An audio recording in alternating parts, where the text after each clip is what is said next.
இப்போது சரியான மழை பெஞ்சிட்ருக்கு.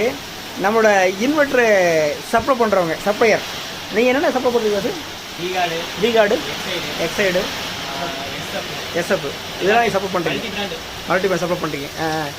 இந்த இன்வெர்டர் ஆனது மழை பெய்யும் போது ஆஃப் பண்ணி வைக்கிறது நல்லதான ஒரு கொஸ்டின் பண்ணேன். அவர்கிட்ட பல்வேறு விளக்கம் கேட்டோம். அதை நீங்கள் தொடர்ச்சியாக பார்க்கலாம். வாங்க பார்க்கலாம் இந்த வீடியோவில். இடி மின்னல் மழையின் போது இங்கே பாருங்க, மழையை போது சரியான மழை பெஞ்சிட்ருக்கு. மழை பெஞ்சிட்டு இருக்கும்போது நம்ம இன்வெர்ட்டரை சேஃப் பண்ணுறதுக்காக வாய்ப்பை பார்க்க போகிறோம். ஓகேங்க.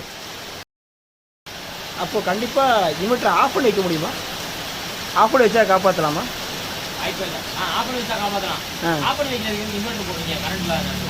சரிப்பா, அவுட் ஆகி பேர் சொல்கிறீங்க.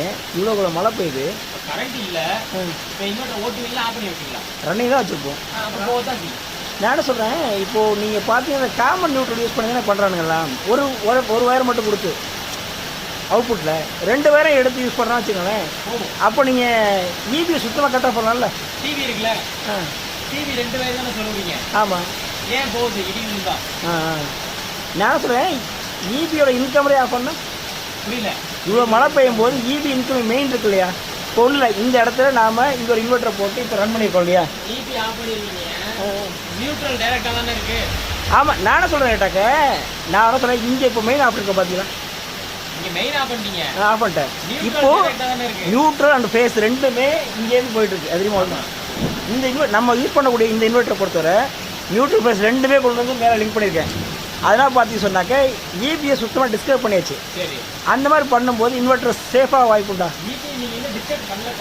ஏன் பண்ணி பாஸ் இல்லை பாஸ், சுத்தமாக டிஸ்கனெக்ட். ஆமாங்க, இங்கே பாருங்க, ஒன்று இந்த இன்வெர்ட்டர் இருக்குல்ல, இந்த இன்வெர்ட்டர் ஆனது பார்த்து சொன்னாக்க பேஸ் நியூட்ரல் எடுத்து 3 வயருமே ஆட்டாக்க இங்கே விட லிங்க் பண்ணி வச்சுருக்கோம். ஈபிலேருந்து டிஸ்கனெக்ட் ஆகிடுச்சு, ஐசோலேட் ஆகிடுச்சு. அப்போ இன்வெர்ட்டர் போக வாய்ப்பு இல்லை, தனியாகிடுச்சு, செப்பரேட் ஆகிடுச்சு. சரிங்க, பில்டிங் மட்டும் செப்பரேட் ஆகிடுச்சு. இப்போ போஸ்ட்டுக்கு இதுக்கு சம்மந்தம் கிடையாது. சரிம்மா, அப்படிங்கிற பட்சத்தில் போகாது. இப்போ மழை பெஞ்சிட்டு இருக்கும்போது டக்கு ஒரு சைக்கிள் அனுப்பு. இப்போ இடி இருந்துச்சுல, அப்போ இன்வெர்ட்டர் அவுட்டாக வாய்ப்பு உண்டா இல்லையா கொஸ்டின், அவ்வளோதான். அதுக்காக தான்